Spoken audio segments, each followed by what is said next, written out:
Sekarang pertanyaannya adalah, bolehkah seorang wanita jadi wanita karir dulu itu? Sebab kalau kita ngomong ininya nggak pakai syarat wanita karir, jadi semua orang boleh jadi wanita karir, soalnya begitu nanti. Jadi kita jawab dulu, apakah boleh seorang wanita menjadi wanita karir? Wanita karir itu yang berkiprah dalam urusan dunia untuk mencari rezeki dan sebagainya. Apakah boleh? Jawabannya adalah boleh, tentunya dengan syarat. Dan indah boleh. Dengan syarat yang pertama harus ada restu, izin dari suaminya. Izin yang benar. Bukan izin yang menakutkan. Bang, rezekimu tuh sedikit, izinin ya saya kerja. Ngomongnya begitu ya pasti ngizinin. Iya ngomongnya begitu. Itu ngizin minta izin kurang ajar, maksa halus tuh. Izin minta tolong abang, minta pendapat abang. Mohon diistikharoi. Kalau seandainya saya kerja bagaimana abang? Saya kasih tempo 3 hari. Bener bang, abang ngomong apa saja jawabannya oke. Tapi ini perempuan yang bener bang, kan kata Buya harus izin ya. Kalau dari izin siapa ngasih makan anak-anak? Kalau dari izin, serem banget, minta izinnya ngancam. Awas kalau ada yang begitu, hati-hati. Dia tidak minta izin, ya maksa halus. Ya suaminya memang ekonomi kurang, kenapa? Ya. Baik, yang pertama izin. Yang kedua, pastikan bahwasanya pekerjaan yang dilakukan tidak akan merusak atau menghilangkan tugas yang lebih penting lagi. Apakah urusan anak atau urusan keluarga, urusan suami? Jika urusan suami mungkin sangat mudah, tinggal suami rela atau tidak, kan begitu. Suami sabar atau tidak misalnya. Jadi harus cerdas dong dia. Jangan sampai dia buru uceng kelangan delek. Wong Jawa Timur, orang Sumatera nggak ngerti Buya ngomong apa itu. Nah, dia ngejar kecil kehilangan yang gede. Itu nggak benar, berarti nggak cerdas ya. Oke, anggap saja sudah rapi, di rumahnya tertata. Tugasnya sebagai seorang wanita adalah tertata. Hak-hak suami juga terpenuhi. Yang ketiga adalah dia akan bekerja di tempat yang terhormat, tidak terhinakan dia. Terhormat, tidak terhinakan. Yang keempat, umum seperti orang lainnya, pekerjaannya pasti halal dong. Yang kelima paling berat, tidak menjadikan dia sombong kepada suaminya. Dan ini yang paling banyak dilanggar, sehingga banyak gampang menjadi janda itu kapan dia sudah mulai punya duit, punya masalah sedikit langsung saya bisa membayar, ngajukan cerai. Kalau dulu tidak punya duit dia masih berpikir, sehingga tertunda cerainya, hamil lagi dia punya anak. Tapi gara-gara punya uang langsung, wah ini bahaya. Tapi kalau seorang wanita hebat ahli surga, dia semakin tawadhu. Kenapa? Suami itu yang dia tidak bisa mencari rezeki, dia sedih sebetulnya. Jangan malah digencet dengan apa-apaan abang ini, suami apaan, kayak patung di rumah. Tapi mesti satu, setiap kali setiap datang mungkin harus minta maaf abang, mohon maaf, makasih abang gitu. Tapi di sisi lain suami harus tahu diri dong. Kadang suami itu masya Allah, kita menemukan suami itu ajib, sudah tidak kerja, kerjaannya marah-marah sama istri. Setiap akhir bulan gajian tuh akhir bulan ya, ya. Saya tidak pernah gajian, bingung ya, gajian akhir bulan. Setiap akhir bulan sudah nunggu mana gajinya. Waduh, ini laki-laki model apa itu? Pasti yang salah juga yang nikahi, yang perempuannya menemu di mana itu? Laki-laki model begitu, laki-laki tanggung jawab cari nafkah. Kalau ternyata dia lemah mencari nafkah pun dia harus sadar, bukan dengan kesombongan, minta maaf, apalagi istrinya yang menggantikannya.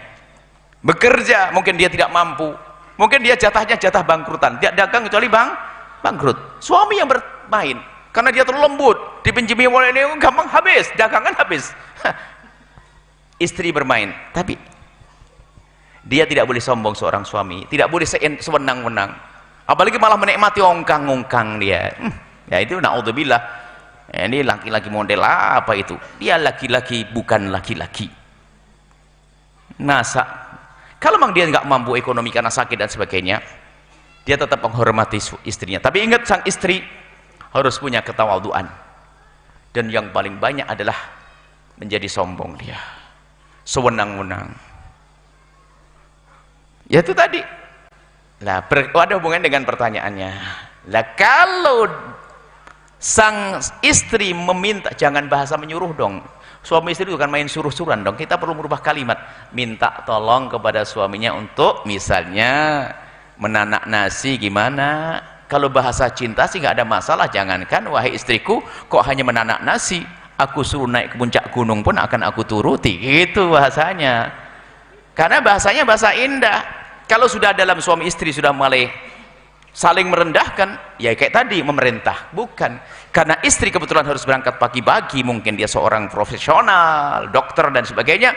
Suaminya pulang, minta maaf bang, mohon maaf bang ya, dedeknya nanti gimana, abang minta maaf, salim yang serius gitu, peluk yang serius, minta maaf gitu. Tapi kalau bahasa, bang terus ya jangan anu loh ya, jangan lupa loh, jangan telat tuh, ngorok dok. Aduh, ini ya.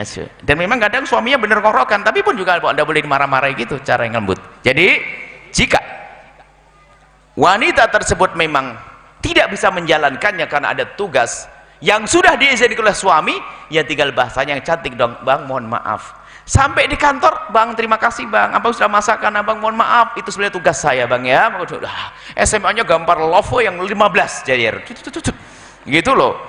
Tahu diri dong, jadi sama-sama indah. Hidup tuh nggak susah, dia yang bikin susah otak kita yang bodoh. Hidup suami istri berantem, tidak ada masalah wanita karir. Pada zaman Nabi ada kok wanita karir. Ada kisah wanita karir ya. Suatu ketika ada seorang wanita berkata, ngadu ke Rasulullah, ya Rasulullah, saya itu punya suami suka bangkrutan, nggak punya apa-apa, kere lah, nggak punya apa-apa. Lalu Nabi bertanya, lalu selama ini kamu makan pakai apa? Ya alhamdulillah saya masih punya, ada peninggalan korma dari kebun dari orang tua saya, jadi kami makan begitu. Jadi yang ngasih nafkah kamu? Iya bu ya. Ada iya ya Rasulullah. Karena kasus ini ada pertanyaan sebenarnya mirip ke saya, maka saya bingung. Ada seorang gara-gara jadi pegawai negeri, ya kan? Betentang-betentang gimana bu ya, kalau saya jadi pegawai negeri, suami saya pengangguran, yang ngasih nafkah saya, mirip. Jadi banyak kisah begini. Nah akhirnya apa? Nabi berkata, ada pilihan. Yang pertama, seorang suami kalau tidak bisa memberi nafkah kepada istrinya, maka sang istri sah kalau dia minta cerai. Sebab urusan makan nggak bisa ditunda. Masa makannya neng, makannya minggu depan, nggak ada. Harus makan hari ini. Kalau nggak bisa ngasih, berikan dia kesempatan untuk bisa bebas, mungkin mencari suami lain lagi yang lebih enak. Cuman wanita ini wanita solehah dan punya hati, punya cinta. Kok nggak enak banget? Opsi pilihannya nggak enak ya Rasulullah. Ada pilihan lagi ya Rasulullah. Ada pilihan yang kedua, yaitu kamu yang mencukupi dan kamu dapat pahala double. Pahala kamu memberi nafkah dan pahala kamu sambung silaturahmi kepada anak dan suamimu. Apa kata wanita tersebut? Ya Rasulullah, saya milih yang kedua aja deh. Nah ini wanita karir hebat. Biar aku yang mencukupi tapi aku dapat dua pahala. Selesai kisah ini. Kisah ini dibaca oleh orang yang datang setelahnya, kayak grup-grup wanita zaman ini. Diam-diam dia ngomong begini, wah enak jadi wanita begini. Akhirnya doanya berubah, ya Allah jadikan suamiku melarat biar saya saja yang kaya. Bisa saja niatnya begitu, nggak ada masalah juga seandainya suaminya melarat. Yang penting dia niat untuk berkhidmah, bukan niat untuk maksudnya apa? Jangan sampai menghargai suami hanya karena dia punya uang. Di saat dia terpuruk lalu kita hinakan, nggak boleh. Jadi dalam keadaan pun harus tetap bahagia. Jawabannya adalah boleh saja. Kalau memang sang istri tidak bisa melakukannya, perlu bantuan seorang suami, tapi dalam irama tolong menolong, bukan irama perintah dan merintah. Itu saja insya Allah. Semoga Allah memberikan keindahan dalam rumah tangga kita. Suaminya cukup rezekinya, istrinya juga masya Allah solehah, gitu ya. Nggak, utangnya segera terbayar, tidak ada yang terhinakan di antara kita, indah semuanya ya. Wallahu a'lam bishawab.